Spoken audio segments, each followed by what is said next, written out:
There's no such thing as stealing from a rigged game. It's the tape. It's out. What's out? I'm your owner. You're not my owner.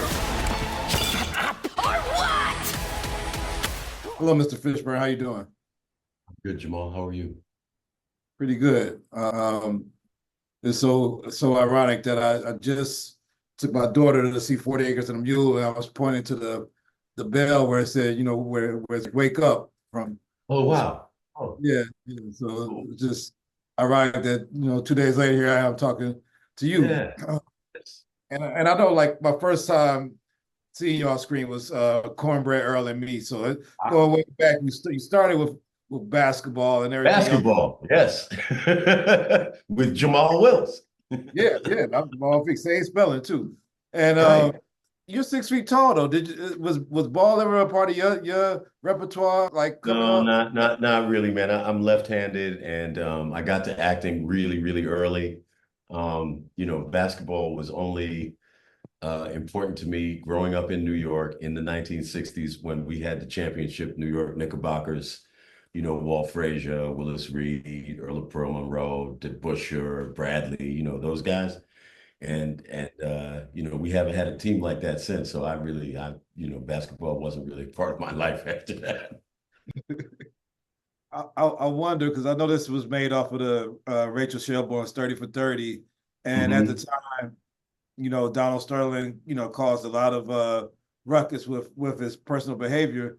But I Sure. wonder, just in your opinion, after all we've dealt with in the last couple of years with Sure. politicians and everything, do you think today it would have been as big a splash hearing what Donald Sterling said as when he said it back in the day?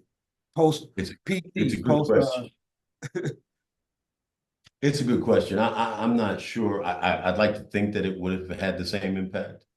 I would like to think that, you know, people would have raised their voices and said that, you know, this is unacceptable behavior and he needs to be held responsible for it. And when it happened, I was unaware of who he was, but I was not surprised that the owner of a basketball team might utter those kind of racist, you know, words.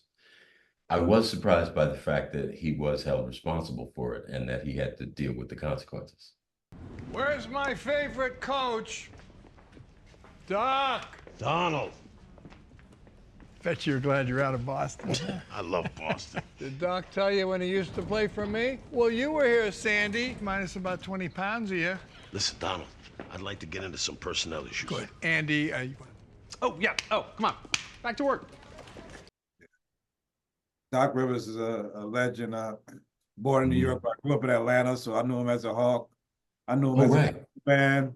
You know, I Sure. knew him as the one time that I was allowed to cheer for the Celtics when it was you know, KG. That one time. At one time. What was the hardest part to get with him? I mean, I know he has this raspy voice. Sure, sure. Like, was that part of like your try to lock that part down? Yeah, too? absolutely. I mean, it was very clear when I like I said, I didn't know him. We had mutual friends who put us together. I invited him to my house. We met, and you know, I heard his sound, and I was like, oh, I gotta do that because it's quintessential to his character. And I got a chance to observe him with my other friend, Wynton Marsalis. The two of them at this party that I threw were having a heated debate about whether or not Bill Russell was the greatest who had ever played the game because Bill had just passed. So it was really, really interesting to watch these two men debate about another very, very successful, prominent Black man in America who, you know, did some extraordinary things, as the two of them have done. And they were, you know, they were deep in it because they both have a history of the game and they know the players, they know the stats. These guys were not just talking about games that Bill played. They were talking about moments in the games that Bill played. So it was a great opportunity for me to just sit back and observe. And I was able to glean a lot about his personality from that observation. It's always a pleasure to talk to you, Mr. Fishburne. I've always been a true fan of your work, your craftsmanship. You're one of the greatest to ever do it for sure. You've That's made it. your Thank you mark so much. on the screen and in this life. So thanks for the time. Can't wait to see Yeah. whatever you do next. Even shining light on my lonely Clippers. I mean, it's hard out here for the Clippers fans. You know, I, it's hard. I know I feel you because my manager has been a lifelong Clippers. She's been a Clippers fan forever. And when she sent me the scripts, I thought, oh, she's just sending this to me because it's going to be a promo for her team. But in fact, it turned out that it was just this really brilliant story. I mean, it's a really, really incredible story. And the way that it's told with all the humanity and all the humor, I just had to say yes to it. So. All right.